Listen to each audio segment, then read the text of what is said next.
স্বাধীন হয়েছে হাত থেকে বাংলাদেশ মুক্তি পেয়েছে। আজকে আজকে আমরা প্রত্যেকটা মানুষের অনুভূতি শুনছি। আপু, আমাদের এই বাংলাদেশ আজকে স্বৈরাচার শেখ হাসিনার পদত্যাগ হয়েছে, তো এই কারণে আপনি কিছু বলেন। বাংলাদেশ আজকে মনে করি স্বাধীন হয়েছে। আজকে আচ্ছা। এতদিন স্বৈরাচারের হাতে ছিল। আজকে আমার এত ভালো লাগতেছে, মনে হচ্ছে যে আমি গায়ে একটা নোংরা জামা ছিল, আচ্ছা। সেটা খুলে আমি সাদা কাপড় পরেছি। আচ্ছা। সাদা কাপড় পরেছি এরকম মনে হচ্ছে। আর মনে হচ্ছে এতদিন স্বৈরাচারের হাতে ছিল, এতদিন আমাদের বাংলাদেশ ছিল রাজাকারদের হাতে। আজকে বাংলাদেশ স্বাধীন হয়েছে, আজকে স্বাধীন হয়েছে বাংলাদেশ। ধন্যবাদ আপু আপনাকে। আসলে দর্শক দেখেন, রাস্তায় হাজারো মানুষের, লাখো মানুষের ঢল নেমে এসেছে। খুনি হাসিনার পদত্যাগ হয়েছে, সেই খুশিতে লাখো মানুষ আজ রাস্তায় নেমে এসেছে। খুনি হাসিনার পদত্যাগ হয়েছে, সেই কারণে সবাই বোঝায় উল্লাস করছে। দেখেন দর্শক, আসলে রাস্তায় লাখো মানুষের ঢল নেমে এসেছে। তো আজকে সবাই উল্লাস করছে, খুনি হাসিনার পদত্যাগ হয়েছে, রাস্তায় লাখো মানুষের ঢল। আসলে হাসিনা দেশ ছেড়ে পালাতে বাধ্য হয়েছে। স্বৈরাচার শেখ হাসিনার পতন হয়েছে, নিশ্চিত হয়েছে।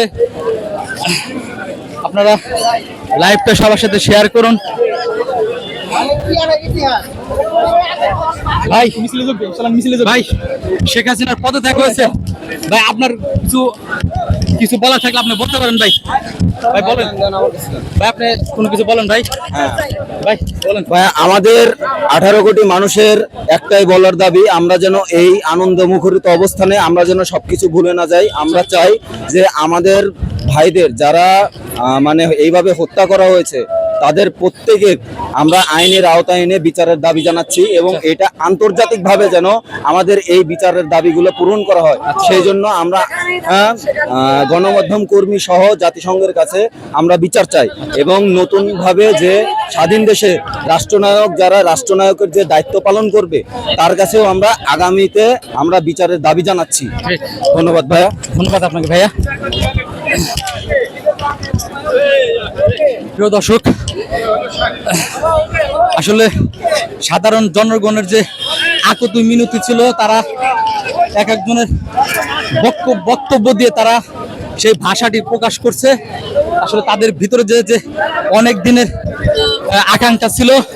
শোল ভাই এদিকে আসেন, গাড়ির দিকে। এই বিল্ডিংটা যে ভালো করে দেখান ভাই, এই বিল্ডিংটা হচ্ছে স্পট। এইখান থেকে এই কুত্তা এই শেল্টার থেকেই মনে করেন যে এই জায়গা থেকেই এই আশেপাশের অঞ্চলগুলোতে হামলা করা হয়েছে ছাত্রছাত্রীদের, এবং আজকে সকাল পর্যন্ত এই বিল্ডিং থেকে নেতৃত্ব দেওয়া হয়েছে। এখান থেকে হামলা করা হয়েছে সাধারণ মানুষের উপরে, না? হ্যাঁ, এইখান থেকে মানে কুত্তার বাচ্চারা এইখান থেকে। প্রিয় দর্শক, এই যে বিল্ডিংটা দেখতে পাচ্ছেন, আজকে এইখান থেকে আমাদের সাধারণ মানুষের উপরে ছাত্রলীগ এবং এখান থেকে ছাত্রলীগ মানুষের উপরে তারা হামলা করেছে, অত্যাচার করেছে, এবং 1টার দিকে তারা এখান থেকে পড়াতে বাধ্য হয়েছে, এবং শেখ হাসিনা বেলা 2টা কিংবা 2:30টার দিকে পদত্যাগ করতে বাধ্য হয়েছে, এবং দেশ ছেড়ে তারা পালিয়েছে খুনি হাসিনা। আসলে দর্শক, কথা বলতে পারছি না, আসলে একটু হাঁপিয়ে গেছি। কোথায়